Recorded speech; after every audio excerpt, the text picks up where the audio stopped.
Ito yung bahay na pinapagawa natin. Maganda yung design. Ito yung living room. And then, ito yung high ceiling natin. Pakita mo. Pero may alag tayo aakyat dyan. Then, ito naman po, papasilip ko muna sa inyo, yung magiging dirty kitchen natin. Dirty kitchen. Yan. So, doon po yung 10 lababo. Yung poste, kung sa tibay, we really appreciate yan mga kababayan. Kaya shoutout po sa GMC Builders, kay Sir Jomar at saka kay Sir Marlo. Maganda po yan. Pulido, yung mga pintura, so far, so good. Hindi ko lang alam sa loob, titignan natin. Doon nga lang talaga, medyo nagkaka-problema tayo sa kontrata. Dahil supposed to be July, no? July 15, turnover na po ito. Pero sa tingin ko mga kababayan, kukulangin pa ang another 1 month.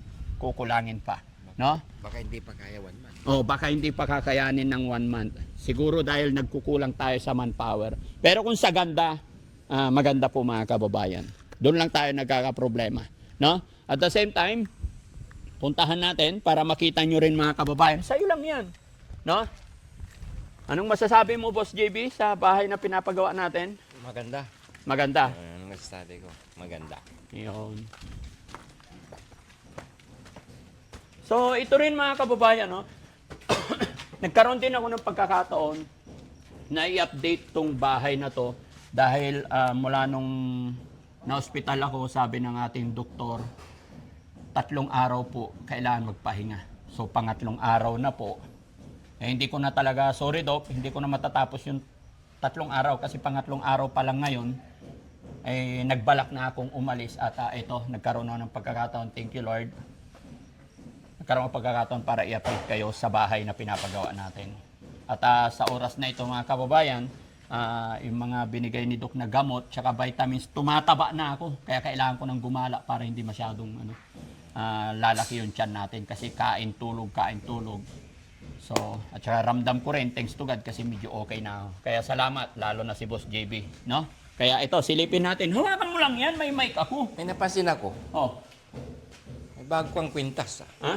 Binigay nung albularyo dyan sa San Carlos ba yun? Pinadala niya kay gamot daw to, anti-ansing daw. Sinunod ko lang din.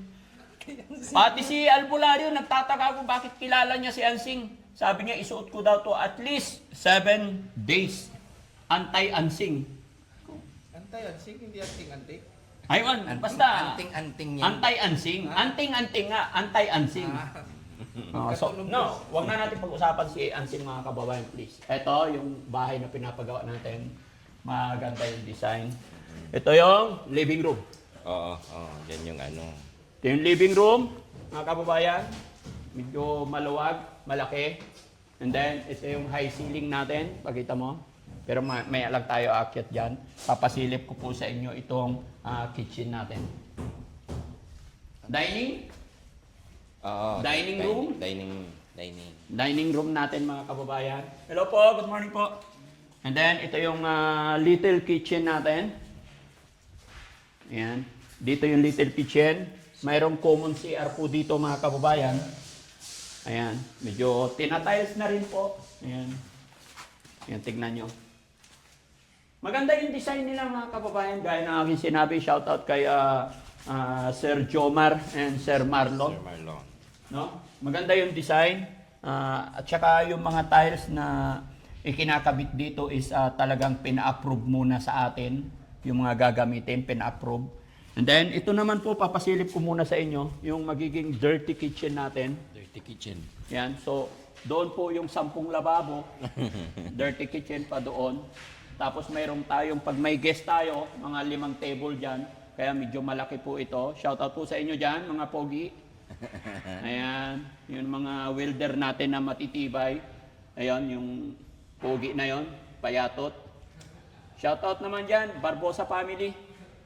No? Ayan, Barbosa family, yung ating welder. At saka ito, yung kapatid ni Kagawad. Ayan. Nandito, ito yung mga service nila mga kababayan. Dito yung pagka may event tayo mga kababayan, lalagay tayo stage dyan. Kaya malaki yung dirty kitchen natin, no? So, hindi ito yung pinaka main course mga kababayan. So, comment nyo dyan mga kababayan. May mga nagtatanong din po, ano, magkano daw ang cost budget nito? Abangan nyo hanggang sa dulo ng video ito. Papasilip namin kung magkano yung cost budget. Dito mga kababayan, mayroon tayong master bedroom sa baba. Master bedroom. Ha? Master Yan, master bedroom pero ayaw namin ng masyadong malaki. Kasi alam ko, pagdating ng panahon magiging dalawa lang kami ng asawa ko natitira dito. Alam nyo naman yung mga anak natin, maghahanap din ng sariling Bahay. future, buhay, di ba? Tama ba ako mga kababayan? Yung bahay, main house, pagdating ng panahon, pag tumatanda na pag-iiwanan, kaya hindi na ganoon kalaki ang pinapagawa namin mga room. Kasi pag-iiwanan din. Pero hopefully, sana hindi, ano? Pero hindi natin alam ang future. Ang mga anak natin, hindi natin alam kung saan sila magagawi. No? Kaya gagawa rin sila, magbibuild din sila na sarili nilang gusto, kung anong gusto nila. Kaya yung mga room na ginagawa namin, yung iba malaki for the guest, yung ito, master bedroom parang sakto lang, simple lang po yung design pinapagawa namin. And then, ito, window glass, para pag may dumarating or may gusto kang silipin, nasisilip mo. And then, mayroon tayong mahabang kurtina dyan, blinds. Bahala na po yung nakuha nating interior designer kung ano yung ilalagay nila rito. Dahil matagal-tagal ko rin hindi na-update sa inyo. At saka ang design namin sa bahay na ito mga kababayan, kung ano yung tiles sa baba, ganun din sa taas. Hindi na kami nag-isip ng maraming design. Ang pagkakaiba nga lang po is binigyan namin ng contrast ang mga CR natin, although hindi pa nasimulan dito. Kaya nga ito yung worried ko kay architect, engineer, kasi yung sinabi nyo, yung last na meeting natin, 1 buwan po, yung idinadagdag nyo, yung ipinapakiusap nyo, another 1 month doon sa contract natin. So hopefully, yung hirit ninyo na 1 buwan is hanggang doon na lang, hindi na rin sana masyadong humaba. Kasi sayang po yung contract natin na 8 months, kung aabot pala na 1 taon, wag naman sana, no? Yan, ito maliit lang din na CR, ayaw na natin yung masyadong malaki para hindi na ganoon kalaki ang gastos. No? So, Boss JB, anong masasabi mo sa bahay natin? Maganda. And sana Bahay lang, hindi yung kontraktor. oo nga, maganda. Sana? Sana yung 1 buwan is matatapos na. Sabi ko, hindi sa kontraktor muna eh. Sa bahay. The best. Ano masasabi mo sa kontraktor? Ay, mapapanood nila Hindi to. ko, JMC Builders. Wala akong masabi, pero malalong mas maganda kung matatapos to. Matatapos naman, hindi pwedeng hindi. Yung baka 1 buwan na naman ay 2 buwan na, magiging 2 buwan na naman. Okay, akyat tayo mga kababayan. Siya ka na architect Ayan. So, eto mga kababayan, yung stairs natin, hindi rin ganoon kalaki, hindi rin ganoon katarik. Kasi alam ko, pag tumanda or nagkaedad tayo, mahirapan tayo pag matarik. Kaya standard, pati yung size, pwede kami magsabay ni Mami Rochelle with loving moment, di ba? Yan. Hindi na ganoon kalaki kasi baka matumba. Yan. Di ba? Sige, akyat tayo mga kababayan. Samahan niyo po ako. Di ba? Very smooth yung pag-akyat natin. At saka, bilib din ako doon sa gumawa, mga kababayan. Maganda.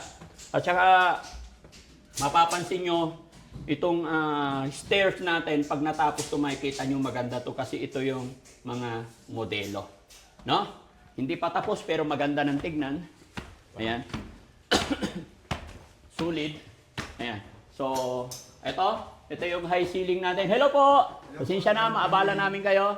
Ayan, napakaganda yung high ceiling natin mga kababayan. Dalawa yung ilalagay natin na ilalagay natin dito, Boss JB? Chandelier.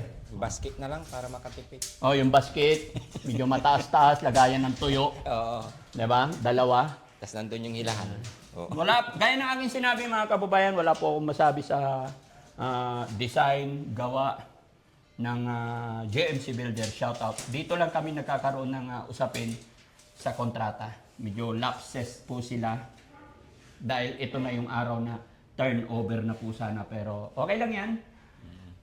Napagkasunduan, nagkausap na rin kami. No? So sana mapansin din ni architect, nila engineer na maging mapabilis pa lalo.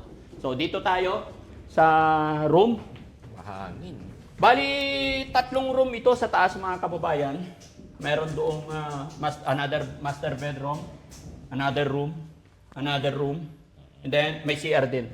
Ito po yung sinasabi ko na makabagong design ng ating GMC Builders sa pagdating sa CR.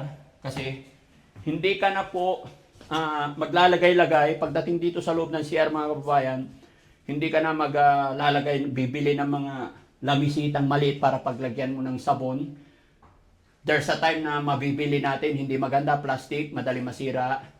Every time nagpapalit. Or makabili ka ng stainless, na totally stainless, kinakalawang. Pero yung design na ginawa ni GMC Builders, may paglalagyan ka na ng sabon. Which is ito yung mga modelong sinasabi nila. At the same time, yung design, yung contrast, para hindi nakakasawa yung kulay.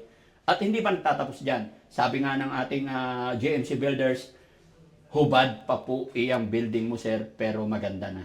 Much more pag natapos na or nabihisan na. Kaya mga kababayan, i-comment nyo dyan kung ano pa yung pwede nating idagdag or baka may mas maganda pa kayong idea. Pagdating naman dito sa ceiling, ayan, may design po dito. Hindi ko rin alam kung ano talaga yung plano. Hindi ko naman nabasa lahat. Pero alam ko may mga ilaw dyan na ilalagay, mga pakuti-kuti top. Di ba? Kaya napakaganda, hindi malaki, hindi masikip. Okay? So dito sa room. Dito tayo mga kababayan. Ito, para sa guest room, pag may bisita tayo, pag halimbawa pumasyal si Ma'am Inday Okray, yan, pwede sila rito. Punta sa kabila naman, pwede naman, Team Rise Above, pag mapasyal sila rito, lalo na kay Tita Hanes, sabi nila, nagbabalak sila mamasyal dito. Hopefully, matapos na bago sila dumating para hindi na po kami magpupunta sa hotel. Kasi nung panahon na may mga bisita ako dito kami sa Cabaloyan Cove parati. Shoutout sa Cabaloyan Cove. No? Ayan, napakaganda rin doon. Ito mga kababayan, pag nandito ka nakatira, makikita mo yung buong Kalawakan. Kalawakan. Kabukiran mga kababayan. Kabukiran. Diba? Ayan, kitang-kita yung kabukiran namin. No? Puro Galing. mainit. Tapos magbukas ka lang dito, very fresh air. Sarap ayan, Mahangin. mahangin. Ang sarap. Sarap ng hangin dito. Pwede ka rin dyan, pagka medyo gusto mong magtago kay Mrs., pag galit si Mrs., buksan mo lang yung bintana, pwede kang maglatag ng pum dyan, hilahin mo lang yung pum mo, hagis mo doon. Hindi ka matatakot mga kababayan na malaglag ka, kasi yung klibe ng pinagawa nating dirty kitchen, hindi pababa. Dahan-dahan yung klibe. Kaya kung makikita nyo mga kababayan, kung makulimlim, walang ulan, pwede kang picnic, no? Tsaka syempre, pagkagalit si Mrs., pwede kang tumago dito, umikot ka doon, makakatakas ka doon, hanggang doon, papakita ko yung tagusan ng terrace doon. Design po yan para anti-fighting ng mag-asawa. Pag mainit si Mrs., liko ka dito, tago ka doon. Hindi ka niya mahuli. Di ba? Ganon kagaling mag-isip si Boss JB pagdating sa mga ganyan. Di ba? Eto naman, kung gusto mo naman na second room, kung gusto mo naman na mas malakas, kasi dito, ang hangin, ang electric fan namin dito, naka number 3. Doon sa kabila, pinunta namin number 1 lang. Dito, mas malakas ang hangin dito. Kasi dito, north, dito galing ang malakas na hangin, doon sa kabila, south. Di ba? Mamaya sa S makikita nyo rin. No? Okay. So, ayan. Pero Boss JB, nakikita ko may mga upos ng sigarilyo. Alam ko ikaw yan. Di ba? Ayun, upos ng sigarilyo. Alam mo, yung mga nagtatrabaho din. Pagsabihan mo, wag nila itatapon dito. Shoutout po. Alam ko mapapanood ng mga karpintero natin. Please, yung mga upos ng sigarilyo nyo rito, wag nyo itatapon dito. Baka sabihin nyo hausyaw eh. Oh, eto oh. Oh, di ba? Oh. Hindi kasi ako nagyoyosi mga kababayan. Kaya ayaw kong... Hindi naman ako Malakas yung hangin. Oh, sana yung mga sigarilyo itapon natin in a nice way, nice place. in a good time. Nagkakamali na ako. Tara, sa kabila tayo. Ito, ano eh, tingnan mo, parang pang guest room talaga ko yan. Ha? Oh. Oh. Ayan. Ang daming Oh. magsasakay. Mga kababayan, hindi may pagkakaila na yung bahay na to is bahay ng vlogger. Kasi siyempre, mga guest natin, eh, ang dami nilang cellphone, may dalang laptop, kaya ang daming outlet. 8. Parang Ang dami. walong saksakan. Opo. Ayan, okay yan. Design po yan. Pinag-aralan, pinag-isipan. Bago tayo magtungo dun sa S, dito muna tayo sa North. Terrace. Ayan. Pagka may i-announce si Boss JB, nandoon ang mga panauhin natin. Then, nandito si Boss JB. Lalagay tayo ng magandang salamin dito. Di ba? And then may mic na malaki. Ito po yung magandang terrace natin mga kababayan. Pakita ko sa sailing, napakaganda. Di ba? Ayan. Paikot yan mga kababayan, matatanaw natin. Di ba? Nandito, malaki to. Dito maglalagay kami ng round table. Ang table. And then,